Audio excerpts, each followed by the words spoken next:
ternyata ia adalah seorang intel dan sedang menyamar. Ketika pulang, ia berjalan bersama Lei dan mengajaknya kencan minggu depan. Saat hari kencan tiba, mereka mengobrol bahwa ternyata Lei seorang janda 2 anak dan sejak itu juga keduanya berpacaran. Namun ketika Lei mengajak Jeffrey bertemu anak-anaknya, anak tertua Lei tampak tidak suka dengan kehadiran Jeffrey. Berbulan-bulan terlewati, hubungan Lei dan Jeffrey semakin dekat saja. Lei masih belum tahu bahwa Jeffrey seorang buronan yang kabur. Jeffrey masih mencuri DVD game untuk dijual karena hanya dengan cara ini ia bisa dapat uang. Sampai akhirnya hari apes Jeffrey tiba, di mana ketika ia sedang mandi, bos toko kembali mengambil barang. Jeffrey tidak boleh ketahuan, namun sayang ketika akan kabur, ia berpapasan dengan bos toko itu dan bos toko itu berlari ketakutan. Jeffrey segera kabur masuk kembali ke dalam persembunyiannya, sementara polisi sudah dipanggil untuk menggeledah toko. Akhirnya rahasia Jeffrey yang menyabotase kamera pengawas toko terbongkar. Polisi mengatakan selama ini kamera pengawas tidak pernah menyimpan rekaman apapun. Kini berita seorang pria tanpa busana di toko mainan diberitakan di mana-mana. Bahkan ketika acara gereja, orang-orang mulai membicarakan soal pria tersebut dan nyaris Jeffrey dicurigai karena kelepasan.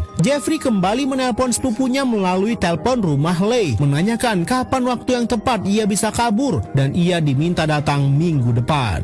Seorang napi yang kabur hampir saja kepergok pemilik toko mainan tempat ia bersembunyi selama ini. Setelah kejadian itu, pria bernama Jeffrey ini memutuskan untuk tinggal saja bersama kekasihnya Lei yang menjadi dekat setelah berkenalan di sebuah acara gereja lokal. Semua orang belum tahu penyamaran Jeffrey. Saat itu ketika anak sulung Lei bertengkar dengan ibunya soal mengendarai mobil, Jeffrey mendapat ide membawa mereka mencoba mobil bekas di sebuah showroom. Jeffrey yang ugal-ugalan membuat kedua anak Lei bergembira dan Jeffrey membeli mobil itu secara tunai. Kini mobil tersebut akan diberikan kepada anak sulung Lei sebagai hadiah. Sudah hampir setahun, Jeffrey sudah berjanji akan bertemu dengan sepupunya untuk membantunya memberinya identitas palsu dan kabur dari negara ini. Namun biayanya sangat mahal, sehingga Jeffrey terpaksa membobol sebuah toko yang menjual senjata untuk selanjutnya berencana memeras bos toko mainan untuk mengambil uangnya. Sebelum hari kejadian, Jeffrey masih menjalani hari seperti biasa dan menemui Lei berkata bahwa saat hari Natal, Lei akan libur. Karena memang sebelumnya Jeffrey memasuki kantor bos toko mainan untuk mengubah jadwal kerja Lei. Jeffrey pun berpakaian polisi dan memakai topeng. Kemudian ia mengancam seluruh karyawan toko untuk mengangkat tangan dan meminta bos toko untuk mengikat seluruh